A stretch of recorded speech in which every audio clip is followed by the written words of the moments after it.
Eu gostaria de abrir um texto da palavra de Deus com os irmãos, que está em Filipenses capítulo 4, o verso 10 em diante. Filipenses, carta de Paulo aos Filipenses, capítulo 4, o verso 10. A palavra de Deus diz assim: Alegrei-me sobremaneira. Eu experimentei uma alegria fora do comum. É uma alegria intensa, é uma alegria profunda, é uma alegria poderosa. E essa alegria é no Senhor. E qual é a razão? Agora, uma vez mais, vocês renovaram a meu favor o vosso cuidado, o qual também já tinham feito antes, mas vos faltava oportunidade nesse momento. Digo isso não por causa da pobreza, porque aprendi a viver contente. Aprendi a viver contente em toda e qualquer situação. Tanto sei estar humilhado, como também ser honrado. De tudo e em todas as circunstâncias já tenho experiência, tanto de ter fartura como de ter fome, assim de ter abundância como de ter escassez. Tudo posso, eu posso tudo, eu tudo posso naquele que me fortalece. Todavia fizestes bem, associando-vos à minha tribulação, e sabeis também vós, ó Filipenses, que no início do Evangelho, quando parti da Macedônia, nenhuma igreja se associou comigo no tocante a dar e a receber, senão unicamente vós. Porque até para Tessalônica mandastes não somente uma vez, mas duas, o bastante para as minhas necessidades. Não que eu procure o donativo, mas o que realmente me interessa é o fruto que aumente o vosso crédito. Recebi tudo e tenho abundância, estou suprido, desde que Epafrodito me passou as mãos, o que me veio da vossa parte como aroma suave, como sacrifício aceitável e aprazível a Deus. E o meu Deus, segundo a sua riqueza e glória, há de suprir em Cristo Jesus cada uma de vossas necessidades. Santo Espírito, esta é a tua palavra. Por isso, em nome do Senhor Jesus, nos colocamos aos teus cuidados para ouvir e também para falar dela. É em nome de Jesus que nós oramos. Amém. Bom, Paulo está vivendo uma situação aqui interessante, né? Ele está vivendo uma realidade onde, diante de uma necessidade, ele experimentou o suprimento da igreja de Filipenses. E ele então começa a destacar esta questão relacionada ao apoio, ao suporte, ao se importar, à generosidade, ao fato de alguém se importar com ele, fazer uma parceria no sentido de dar e receber, como ele expressa. Mas ele começa a demonstrar uma outra realidade no tocante a como ele valoriza esse momento, e esse momento ele é valorizado numa perspectiva que tem mais a ver com o outro e com ele, no sentido da experiência que aquilo gera. Da experiência que aquilo gera no outro e da experiência que ele foi ao longo da vida adquirindo em viver a vida em todas as suas nuances e dimensões. Viver a vida em todos os seus coloridos e às vezes também em seus tons de cinza ou de dias mais escuros. E ele fala que isso foi gerando nele uma realidade tão poderosa que ele passou a desenvolver uma experiência de contentar-se em toda e qualquer circunstância. Lembre-se que nós estamos falando aqui desde o início do ano sobre a questão da prosperidade, aquilo que Jesus chama de bem-aventurado. A gente tem tentado fazer uma reavaliação do conceito para a igreja, né? Porque a gente tem entendido e o peso que está sobre as nossas cabeças muitas vezes como ideia ou valor do que é ser bem-sucedido, não passa por aquilo que a gente tem aprendido no Sermão do Monte, né? A gente não consegue entender como eu posso ser bem-sucedido ou próspero, tendo em vista aquilo que Jesus diz, bem-aventurados que choram, por exemplo. Bem-aventurado os que têm fome e sede de justiça, né? Bem-aventurados os perseguidos por causa de mim, né? A igreja foi invertendo esse processo e bem-aventurado passou a ser uma outra realidade, uma realidade que você descreve não no chão da história, mas que você descreve no imposto de renda. Você passou a ser um bem-aventurado dependendo de uma realidade que se configura nessa natureza. Mas o que chama a minha atenção é esse tipo de espírito de Paulo. Normalmente a religião pega o finalzinho finalzinho não, mas essa estrutura que vai chegando aqui no versículo 13 e que despreza o que passou antes e que despreza o que vem depois e faz então do versículo 13 um mantra do tipo, tudo posso naquele que me fortalece. E o poder passa a ser o fato de que eu posso continuar vivendo a partir do meu umbigo, meu ventre pode continuar sendo meu Deus. Deus passa a ser essa estrutura que tem a condição de realizar os meus desejos.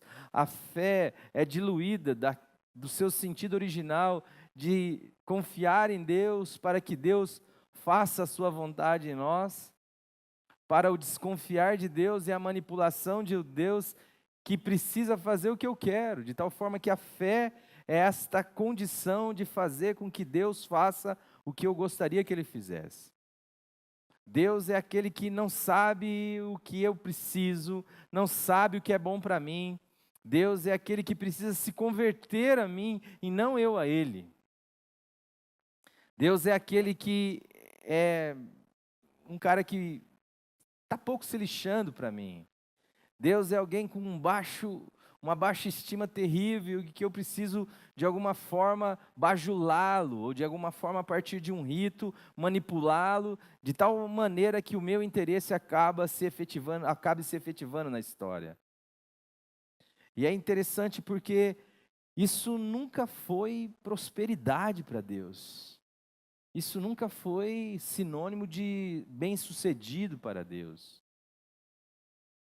É interessante como que a igreja ela tem essa condição muitas vezes de se tornar o oposto de si mesmo e não encontrar contradição no processo. A igreja perseguida e morta passa com o tempo a perseguir e a matar e não entende nenhuma incoerência na sua vida, em ser igreja. E hoje aquilo que a gente chama de igreja, na sua grande maioria é voltada para os anseios dos indivíduos. Os púlpitos são direcionados a vocês. A vocês não, a você. Eu preciso dizer o que você precisa escutar, o que você gostaria de escutar, aquilo que de alguma forma vai ao encontro da sua necessidade, ou da sua suposta necessidade, ou daquilo que você entende ser necessidade para você naquele momento. Então, se o seu problema é o casamento, eu preciso ter uma palavra para você na direção do seu casamento. Se o seu problema é financeiro, eu preciso gerar nesse ambiente um ambiente de ilusão, que mantenha, então, a sua cobiça acesa na direção de barganhar com Deus, como o pastor Mantovani criticou aqui no momento da oferta. O que você espera de Deus? Esse Deus personal trainer, personal God, é um Deus para cada necessidade, para cada visão de mundo, é um Deus que está aí para atender uma demanda de mercado. Mas Deus não tem esse compromisso e nunca teve.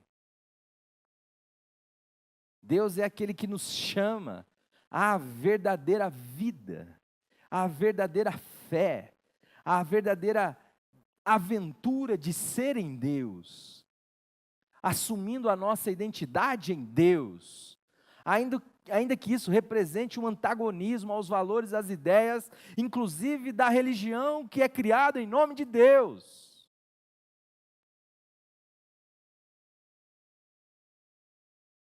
Te chama a andar na contradição, na contramão. É isso que a Bíblia fala o tempo inteiro, é o último que é o primeiro, é morrendo que se vive, é sendo fraco que se é forte. É entender-se como alguém limitado, mas não alguém condicionado a si. Alguém que quando acaba, Deus começa, a vida se amplia. Que o meu limite não é um fim para mim, a não ser que eu seja o fim de tudo o que a vida pode me trazer. Eu passe a ser a finalidade de tudo, inclusive de Deus. Deus para mim. Tanta gente que chega com essa conversa, com esse tipo de preocupação.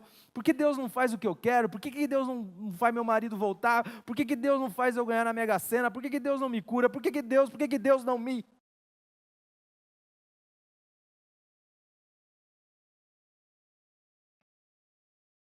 E vai virando esse Deus para si, enquanto o próprio Deus é um Deus para fora dele. É um Deus que se dá, é um Deus que cria, é um Deus que salva, é um Deus que abençoa, é um Deus que é um Deus que não pode ser servido por nós. Uma vez eu falando com o Senhor, eu falei: Senhor, é impossível alguém diante da tua glória, de tudo aquilo que o Senhor possui, de tudo aquilo que o Senhor tem, se aproximar do Senhor sem nenhum tipo de interesse. Ele falou assim: é por isso que eu já dou tudo, já, filho. Aquele que não poupou quem? Seu próprio filho, não vos dará juntamente com quem? Com o seu próprio filho, com Cristo, o quê? Todas as coisas. Se você está em Cristo, você já é filho de Deus, filha de Deus, herdeiro de Deus e co-herdeiro em Cristo Jesus. Você já está assentado nas regiões celestiais. Você já chegou onde tinha que chegar, você não tem para onde ir mais. Aí eu falei assim: mas pai, o duro é que quando a gente ganha esse tudo aí, a gente fica com medo de perder. Aí ele falou assim: é por isso que os meus dons e as minhas vocações são irrevogáveis. Uma vez dado, dado. Deus não se corrompe. Deus é Deus. Para quê? Para que você possa ser livre de chegar diante de Deus. Ser livre de chegar diante de Deus. Não estou dizendo que você não tenha petições. Não tem dizer que você não tem problemas, que você não deve apresentar. O próprio texto de Filipenses, se você voltar um pouquinho, ele vai te ensinar justamente isso.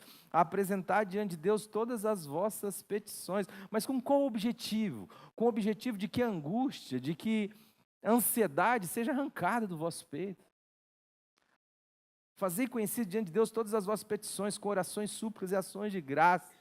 E a paz de Deus, que excede todo o seu entendimento, vai guardar os vossos corações e as vossas mentes em Cristo Jesus.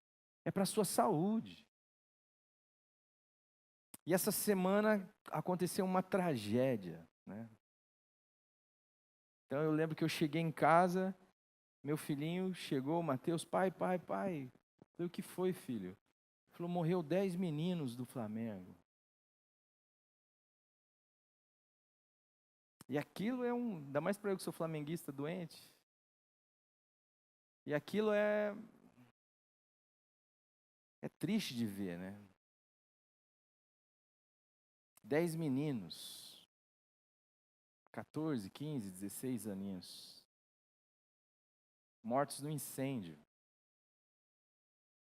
E a pergunta que nós fazemos é: cadê Deus?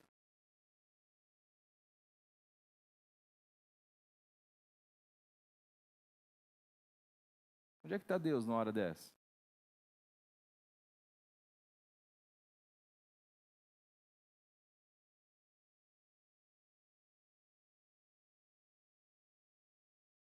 'Que Deus estava fazendo? Estava na casinha, como diz o profeta?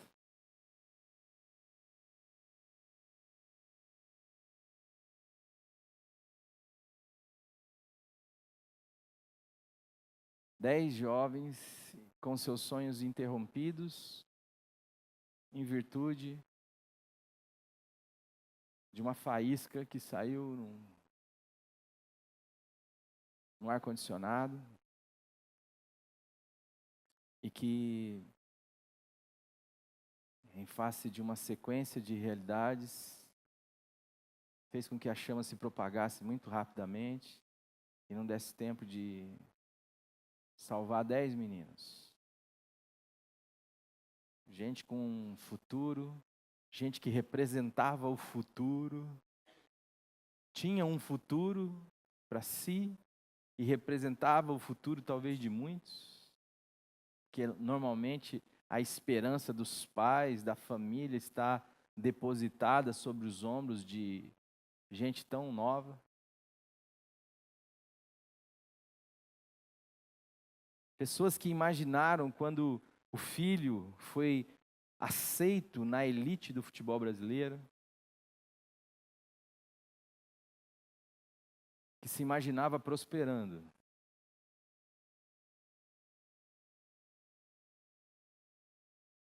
Mas que em face de um ocorrido dessa natureza, não sabe mais o que dizer.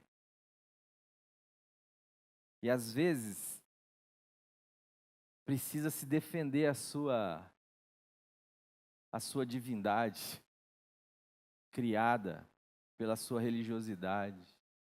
Vai dizer a essas mães que o filho dela morreu carbonizado porque Deus quis? Vai lá dizer para ela.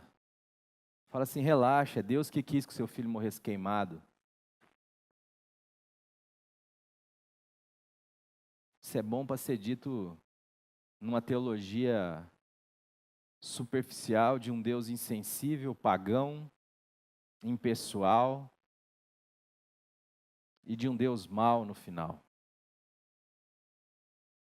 Só se Deus fosse o diabo, pastor Maurício Mantovani. O problema é que a gente não consegue compreender nem a queda e nem a redenção. A igreja não sabe o que significou a queda. E a igreja não sabe o que significa a redenção. É por isso que a vida cristã passou a ser uma vida de sobrevivência. Passou a ser uma vida de, ai meu Deus, me ajuda. E quando a gente olha para um cara, se você for olhar a história de Paulo, cara que passou por prisões. Não, primeiro começa nos píncaros da glória, né? Alguém que quando ele descreve sobre ele mesmo, ele é o cara, dupla cidadania, hebreu de hebreu, da tribo de Benjamim. A tribo de Benjamim é uma das tribos mais queridas do povo de Israel. Saiamos à batalha porque Benjamim já puxou a espada. Segundo a lei fariseu, segundo a justiça que há na lei, irrepreensível, excedi muitos da minha idade. Mas é um cara que depois que teve os 2 pés no peito, dado por Jesus no caminho de Damasco, tem a sua cabeça virada dos avessos e vê na cruz força. Vê no Deus crucificado, não um escândalo, mas a reinterpretação de tudo aquilo que é vida, de tudo aquilo que é sofrimento, de tudo aquilo que é inclusive prosperidade. Porque a religião olha para Jesus crucificado e diz assim: se você descer daí, a gente crê em ti. Mas se você ficar aí pendurado, não. Porque para nós não faz sentido um Deus crucificado. Nós faz sentido, uau, o Hulk, o Superman, o Deus Todo-Poderoso, o Deus poderosamente fraco, não faz sentido para nós. Porque na nossa cabeça houve uma inversão. É isso que o pecado fez. Tirou de nós a conexão com a nossa referência, que era Deus. Com a nossa relação com Deus.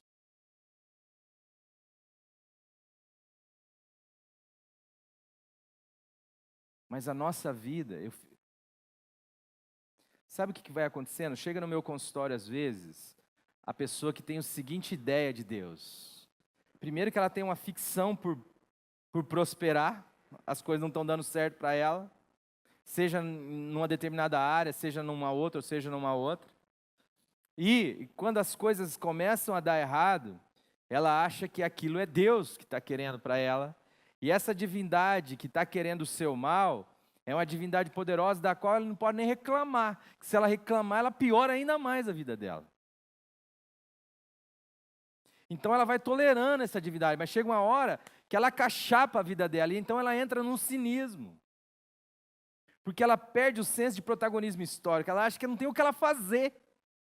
O que eu vou fazer? Eu tenho que ficar quieta aqui no meu canto sobrevivendo. Chega uma hora que a vida se torna insuportável. A vida se torna um peso, um fardo. E por mais que você tenha condições ou acesso, você não consegue mais nem se alegrar no ar que você respira, na cama que você dorme, no afago da sua família, no trabalho que você tem. Tudo vai virando uma nhaca. Tudo vai ficando um negócio ruim, a murmura começa a brotar, e daqui a pouco você acorda reclamando, dorme reclamando, e pensa o tempo inteiro numa condição onde você simplesmente avalia a vida pelo 2 mais 2 igual a 4. Se posso, as coisas acontecem. Se eu não posso, as coisas não acontecem. E quando encontra em si o limite, se desespera. O que eu vou fazer? Nem reclamar não posso. Vou sobreviver até morrer. Até a morte me pegar, ou até a angústia me levar até ela. Por quê? Porque não entendeu que Jesus não nos veio tirar do mundo. Ele veio nos livrar do mal. Não peço que os tire do mundo, mas que os livres do mal. Jesus não veio fazer do mundo uma Disneylândia. Antes ele avisou, gente, eu estou enviando vocês igual quem envia a ovelha no meio de lobo. Gente, no mundo vocês vão ter aflições, vocês vão passar por angústias, vocês vão passar por lutas, vocês vão ter alegria. No mundo é legal você chorar com quem chora, você alegrar-se com quem se alegra. É você viver todas as dimensões da vida, vivendo corajosamente, esperançosamente. É fazer inclusive da morte uma circunstância, como um braço quebrado. Não uma condição, como algo inalterado e inalterável. É entender que a luta, por mais grande que ela esteja na sua vida, por maior que ela esteja na sua vida, que ela vai passar. É entender que o benefício, o seu acerto, a sua vitória, não comunica a sua identidade e nem a sua derrota, fala de você. Quem fala de você é aquele que venceu, e venceu na fraqueza, venceu numa cruz, venceu se dando, venceu sofrendo, venceu dando a outra face, venceu orando por quem lhe perseguia, venceu dizendo, Pai, perdoa, eles não sabem o que estão fazendo. Venceu morrendo, mas venceu confiando naquele que tem todo o poder. E tem todo o poder não para fazer de você um egoísta, ou um religioso, bem servido em todas as suas petições, em todas as suas exigências ou expectativas da vida. Mas para fazer de você alguém que é semelhante a Ele, que encara a vida de peito aberto, independente da situação, que ela lhe pareça favorável, que ela lhe pareça desfavorável, sabendo que você pode agora todas as coisas. Não me falta uma gripe, e também não me falta um dia feliz. Não me falta ser honrado, olha como é legal ser honrado. Mas a honradez que alguém te dá, a honra que alguém te dá, não fala de você. E também a crítica que alguém faz a você, não fala mais de você. Quem fala de mim e de você é o Pai. E o que o Pai diz? Tu és meu filho amado, em quem tenho todo o meu contentamento. Tu és minha filha amada, em quem eu me comprazo. Sabe por quê, meu amor, meu amado, meu irmão querido? Porque nós estamos unidos em Jesus. Porque nós estamos nele. E tudo que ele passou, nós passamos. Isso é que é fé cristã. Tudo que Deus diz a ele, diz a nós. Por causa dele.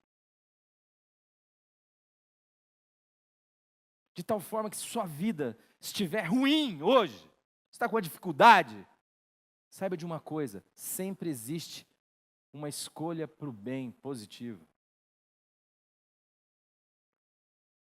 As coisas não estão favoráveis para você hoje, não pense que não é por causa do gafanhoto, não é por causa do gafanhoto.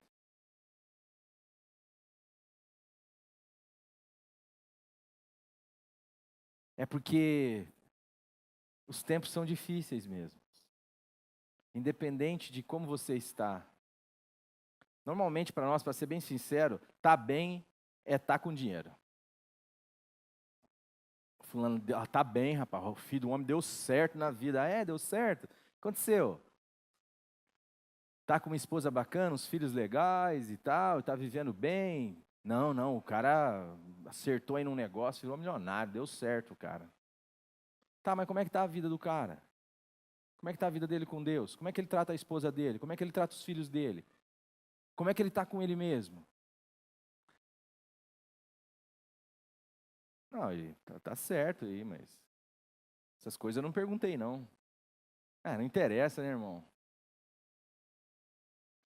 Pior, às vezes nem é isso. Às vezes o cara olha você no Facebook. Facebook é igual testemunho de crente, gente. Paulo vai dizer, na hora que se você segue os negócios aqui, Paulo ele vai dizer que ele experimenta os píncaros da glória, diz que ele foi arrebatado até o terceiro céu, mas para que ele não ficasse soberbão, foi lhe dado um espinho na carne. O que é um espinho na carne? É um negócio que você aprende o seguinte, se apertar dói. E aí ele diz assim que ele orou 3 vezes ao Senhor para afastar um mensageiro de Satanás que lhe esbofeteava todo dia. E o pai falou o quê? Não, deixa esse cara aí, rapaz. Mas eu não sou crente, não sou filho de Deus. Crendo em Deus, ninguém pode impedir. Gente, você imagina que José teve que fugir com Jesus para o Egito? Você já imaginou isso? Se é os crentes de hoje, José fica lá. José fala, não dá nada esse senso, sou filho de Deus, estou com Deus aqui. 10 cairão à minha direita, 10 mil à minha esquerda, não, você é atingido. José, não é assim não, José. Cata esse moleque, vaza para o Egito, que o Herodes vai mandar sapecar todo mundo, vai matar o moleque, rapaz. Catou, levou. Ah, o Herodes morreu. Pô, vou voltar. O Herodes morreu, agora eu vou voltar. Tá voltando, fala, mas quem que assumiu no lugar do Herodes? O filho dele é o Satanás de Zorba, é 2 vezes pior que o pai. Então vou segurar a onda aqui mais um pouco. Ué, mas não é o filho de Deus?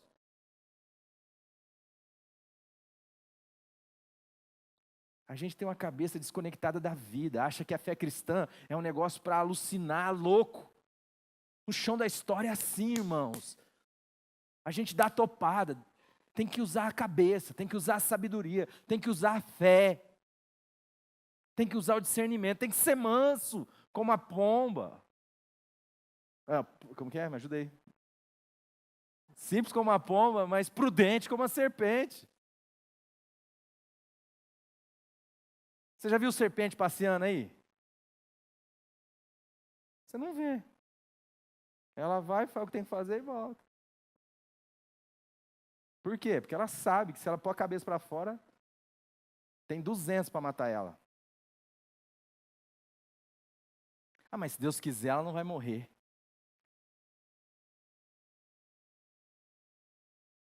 Você acha que Deus queria que aquele fogo acontecesse?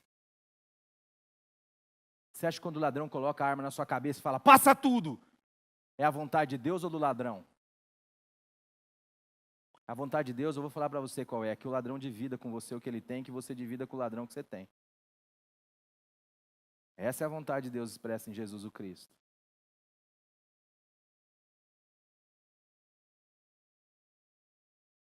Eu estava com a minha sogra, eu tinha terminado a minha monografia da pós-graduação em psicologia clínica, e aí tem um nomão gigante assim, a minha sogra perguntou, o que você fez, o trabalho? Aí eu falei, e aí ela ficou olhando assim para mim, sabe quando você percebe que a pessoa não entendeu?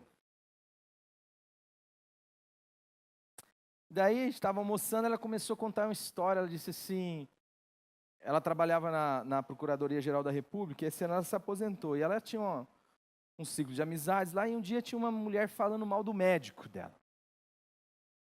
Falando mal do médico, porque ela foi no médico, mas o joelho dela doía pra caramba, e o médico não dava solução. Só que ela tinha assim, uma estatura para uns 60 quilos, e ela tinha 110 quilos mais ou menos. E aí a minha sogra, ela tem um jeitinho assim meio direto de ser, né? Mas não é ruim, é um jeito bacana, cara. É um jeito. E aí, na hora que desceram no elevador, ela esperou chegar no térreo, eu acho que ela ficou com medo. Mas aí chegou no térreo, ela falou, querida, talvez, acho que você não tinha que falar do. Não, será que é o médico mesmo? Será que não seria um pouquinho assim, que você está um pouquinho acima do peso e tal? Aí disse que a mulher ficou meio assim chateada, mas a mulher passou. Passados uns 2 meses, ela posta no grupo da Procuradoria. Gente, há um tempo atrás,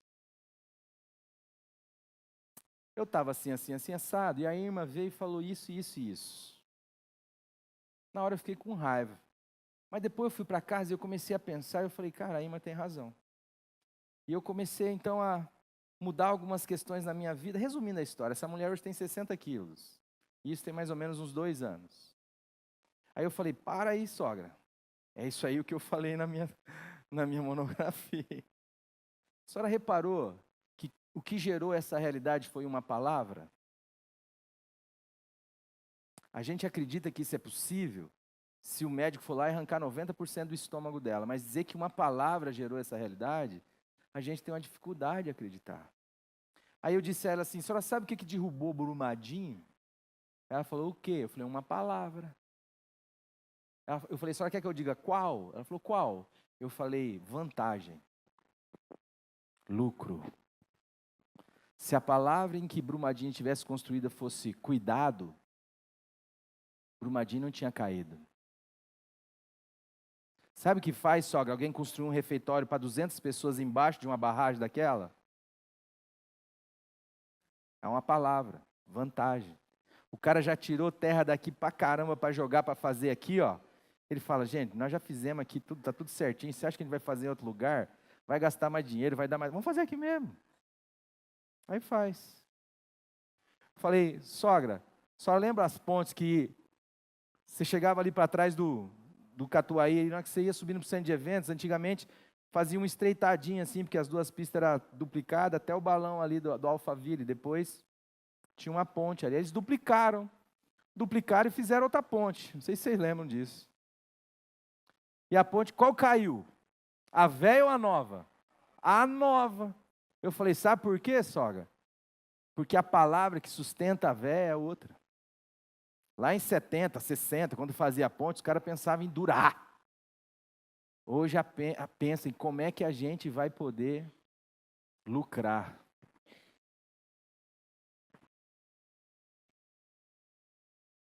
Muito disso deve estar na tragédia que aconteceu no Rio de Janeiro, lá no Ninho do Urubu. Eu não estou culpando ninguém, eu só estou dizendo que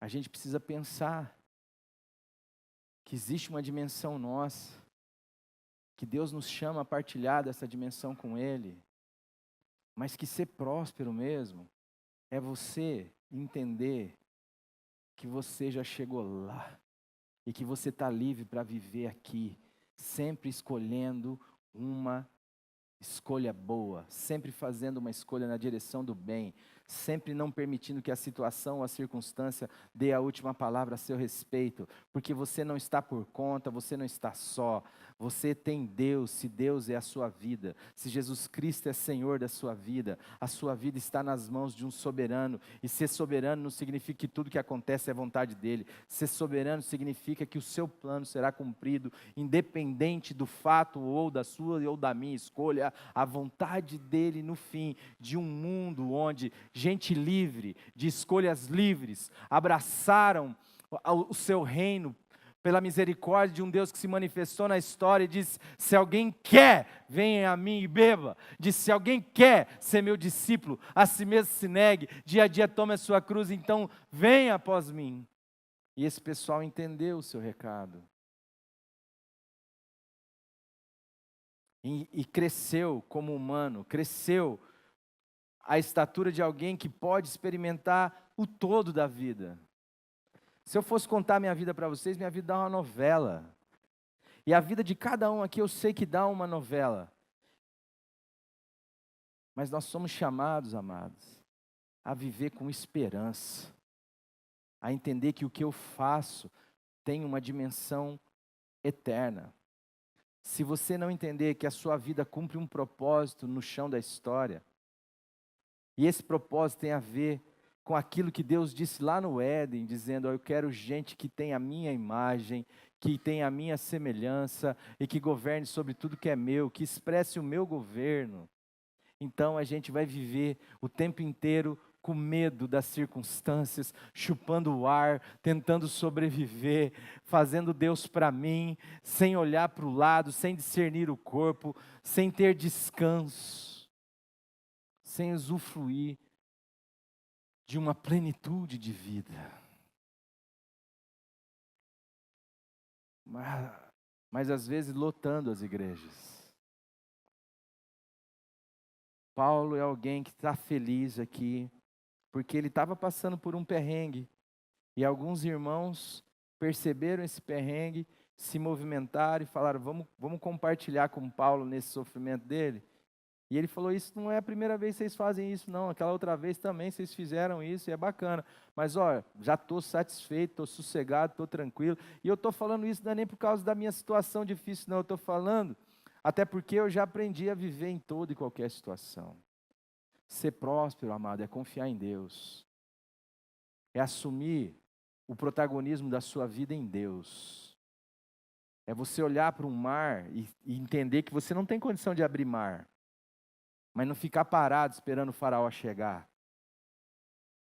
É dizer: se está esse mar diante de mim, em nome de Jesus eu vou tocar o cajado na água. Deus é a minha extensão. Aonde eu não posso, Deus pode. O que eu não consigo, Deus é. Mas sempre na direção daquilo que é bem em você e para além de você. Abraão, eu vou fazer de você um cara rico, famoso e grande. Mas você não vai ser rico, famoso e grande para ser rico, famoso e grande. Você vai ser rico, famoso e grande para que em ti seja abençoada todas as famílias da terra. Prosperidade não pode ser medida por dinheiro. Prosperidade é Cristo crescendo em nós.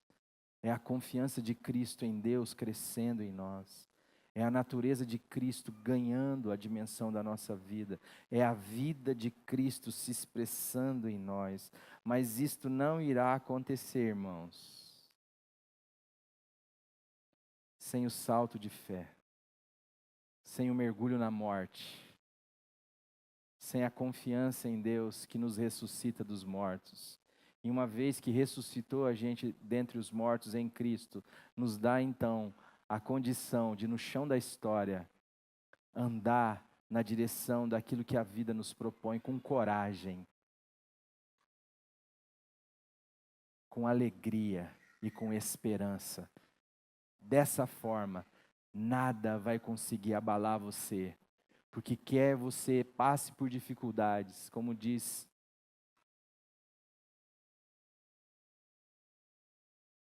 Viktor Emil Frankl, nenhum sofrimento é capaz de acachapar a vida do ser humano.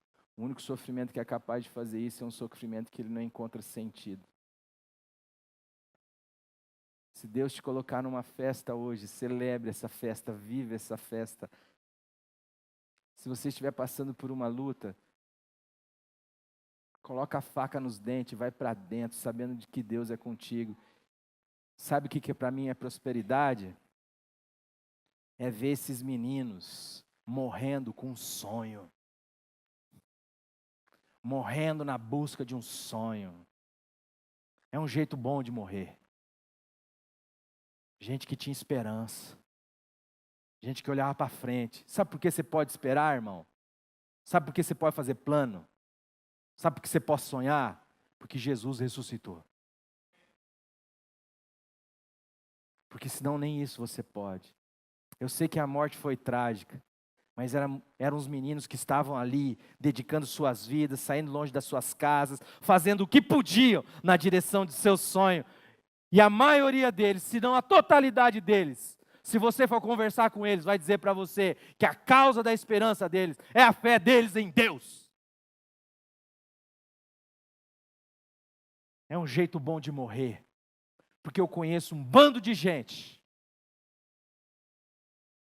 que já morreu, que já aceitou o acachapamento da vida, que está igual Abraão no final da vida. Oh Deus, se o Senhor cuidar de Ismael para mim já está bom demais.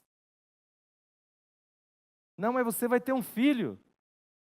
Pega a veinha, vai namorar com ela. Que namorar com ela o quê, rapaz? Cuida de Ismael para mim, tá bom demais.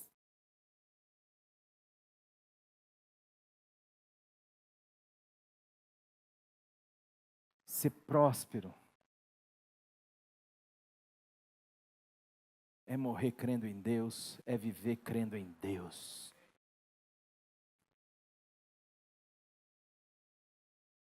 Se eu morrer para o Senhor, eu morro. Se eu viver para o Senhor, eu vivo. E assim nós vamos, porque Jesus Cristo venceu a morte. Isso não é dogma. Isso não é história da carochinha. Nós estamos aqui para testemunhar da ressurreição do Cordeiro de Deus, que muda a vida de todos nós, que amplifica a nossa vida, que amplifica a nossa dimensão, que expande o nosso coração, expande a nossa mente, expande a nossa realidade, para não ter limite em Deus. E a nossa coragem se dá na direção de quer eu esteja passando um momento difícil, ou quer eu esteja passando um momento favorável. Eu já tive a experiência de que eu posso viver essas duas dimensões, sem surtar e sem se acachapar, por causa daquele que me fortalece, Jesus Cristo, o Filho de Deus. Amém, irmãos? Pai, em nome do Senhor Jesus, nos ajuda, Senhor,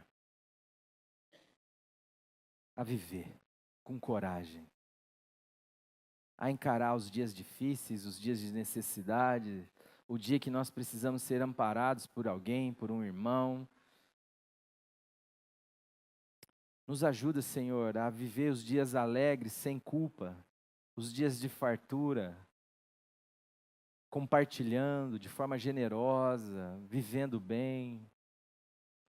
Nos ajude, Senhor, a encarar a vida com coragem, sabendo que a nossa vida está guardada em Deus e em Cristo Jesus. Que o Senhor nos ama e que das tuas mãos ninguém pode nos arrebatar.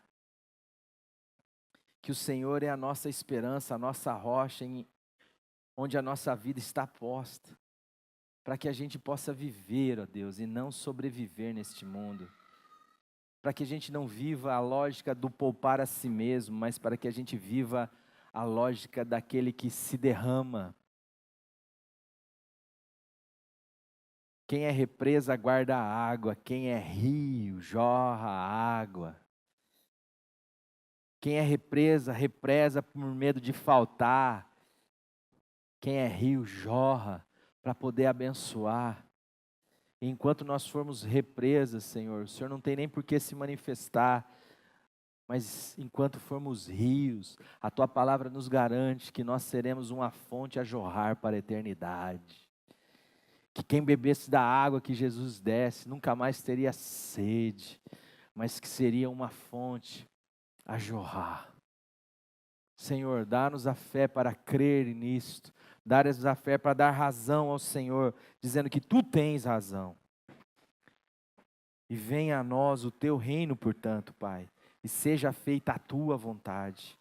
E mesmo quando alguma coisa acontecer, de forma que nos surpreenda de maneira ruim, Senhor, e que aquilo não expresse o Teu desejo que é bom, que é perfeito, a Tua vontade que é agradável, a gente saiba que aquilo vai passar, mas aqueles que estão sustentados pela palavra de Deus não, porque céus e terra passarão, mas a Tua palavra não passará. E a Tua palavra é a nossa segurança, que ainda que a gente morra, Senhor, a gente vai viver. E por isso nós somos convidados à vida. Abençoa sim, Senhor, o trabalho, como o Senhor disse que ia abençoar. Abençoa, Senhor, e prospera o trabalho de nossas mãos, o caminhar dos nossos pés, o meditar da nossa mente, o sentir do nosso coração. Depositado está em Tuas mãos o nosso coração, como a Tua palavra diz, de tudo o que se deve guardar, guarde o teu coração, e nós elegemos aqui o Senhor como este guarda que não dormita. Abençoa, Pai, a vida dos meus irmãos, a vida das minhas irmãs, a minha vida. Nós queremos viver na dimensão de tudo aquilo que o Senhor tem para nós. Mas não nos deixe, Senhor, servil a esta lógica que nos coloca, ora, inchados ou avarentos por causa daquilo que temos, ora, reclamando e murmurando por causa daquilo que não temos. Mas que nós possamos ter no Cristo, no Teu Filho amado, o nosso tesouro. Porque a Tua palavra diz que aonde estiver o nosso tesouro, aí estará o nosso coração. Abençoe as famílias aqui reunidas, Senhor, essas crianças, em nome do Senhor Jesus. Abençoadas sejam em nome de Jesus. E que o Senhor nos conceda a prosperidade em tudo aquilo que o Senhor mesmo chama de prosperidade. É em nome de Jesus que nós oramos. Amém.